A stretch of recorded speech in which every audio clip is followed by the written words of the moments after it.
Bapak Ibu saudara-saudari yang terkasih dalam Tuhan Yesus Kristus, Shalom, Horas, dan selamat pagi. Ada dua situasi dalam kehidupan ini yang kerap kali membuat seseorang itu imannya menjadi mati. Yang pertama, penderitaan atau pergumulan yang begitu berat sehingga menyebabkan dia putus asa dan melihat segala sesuatu terasa begitu gelap. Dan yang kedua adalah terlena oleh apa yang diberikan oleh dunia ini sehingga lupa bahwa apa yang diterima itu hanyalah titipan Tuhan untuk dipakai menyatakan kemuliaannya. Apapun yang kita hadapi saat ini, janganlah menjadikan hidup kita itu hidup yang imannya mati. Jika iman dan pengharapan kita telah mati, maka hidup kita tidak ubahnya seperti zombie yang sedang berjalan melalui hari-hari di kehidupan ini.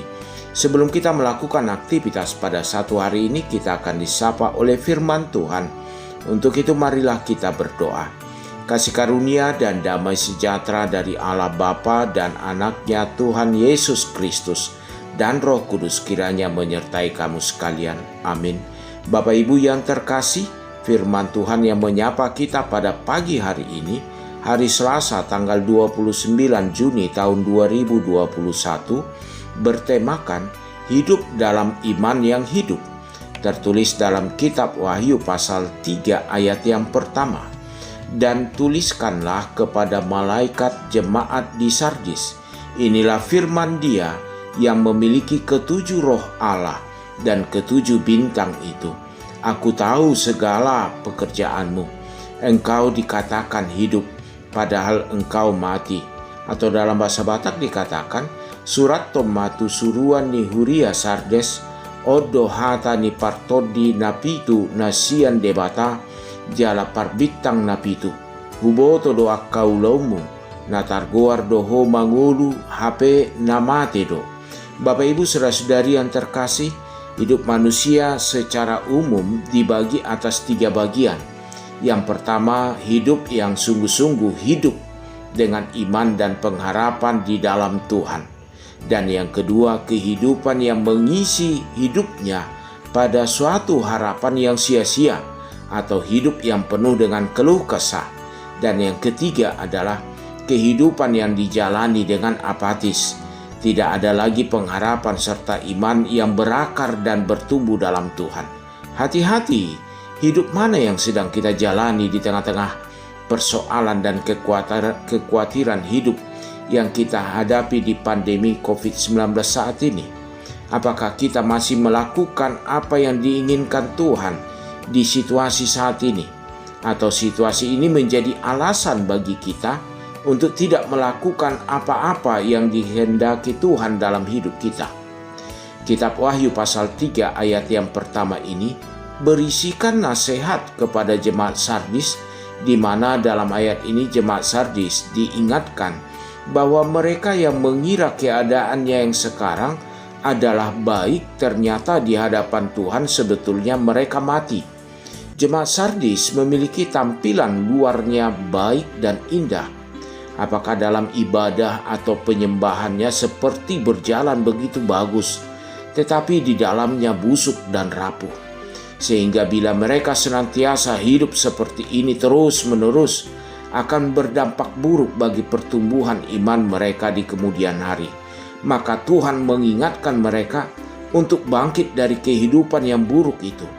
Tuhan Yesus sangat tahu bahwa pekerjaan yang dilakukan mereka penuh dengan dosa dan ketidakpatuhan pada perintah Tuhan. Begitu juga dalam kehidupan kita. Tidak perlu kita berbohong di hadapan Tuhan bahwa kita telah melakukan semuanya untuk kemuliaan nama Tuhan. Tetapi sebenarnya kita masih senantiasa hidup dalam dosa. Mungkin di hadapan orang lain kita bisa menutupi dosa-dosa kita. Tetapi Tuhan tahu semua yang kita lakukan, pikirkan di dalam kehidupan ini. Bapak Ibu saudara-saudari yang terkasih, tidak ada sesuatu pun yang tersembunyi dari hadapan Allah. Hidup kita terbuka luas di hadapan Tuhan Allah. Allah mengetahui semua pekerjaan kita. Dia mengetahui segala sesuatu yang kita kerjakan sebagai orang percaya, dan Dia menilai setiap pekerjaan kita. Sebagai orang percaya, kita harus mengerti bahwa Tuhan selalu memperhatikan hidup kita dan akan senantiasa memberikan nilai terhadap setiap apa yang kita kerjakan. Jika buruk, maka Dia akan berkata buruk pekerjaan kita, serta menegur kita untuk melakukan apa yang dikehendakinya, agar iman kita tidak mati. Jika baik, maka Dia akan menyatakan pujian dan upah kepada kita.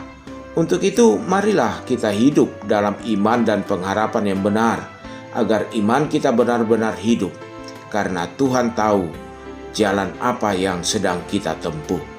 Kiranya Tuhan menyertai dan memberkati kita dalam segala aktivitas satu hari ini. Amin. Marilah kita berdoa. Allah Bapa yang Maha Kasih, yang menyapa kami pada pagi hari ini melalui firman Tuhan, mengingatkan kami akan segala aktivitas kami di dalam kehidupan kami. Kiranya mampukan kami melakukan seturut dengan kehendak Tuhan, agar kami hidup di dalam iman yang hidup kepadamu. Berkati keluarga kami, anak-anak kami, dan segala aktivitas kami sehari-hari.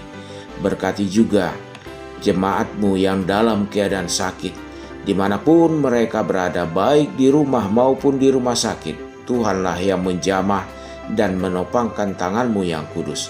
Berkati yang terpapar COVID-19, Engkau Tuhan yang memberikan pemulihan kepada mereka, kesembuhan dan harapan-harapan yang hidup di dalam kehidupannya. Berkati pemerintah negara kami dalam segala dinamika keputusan mereka di tengah-tengah pandemi virus corona saat ini. Berkati gereja-Mu dalam bentuk pelayanan di tengah-tengah gereja-Mu.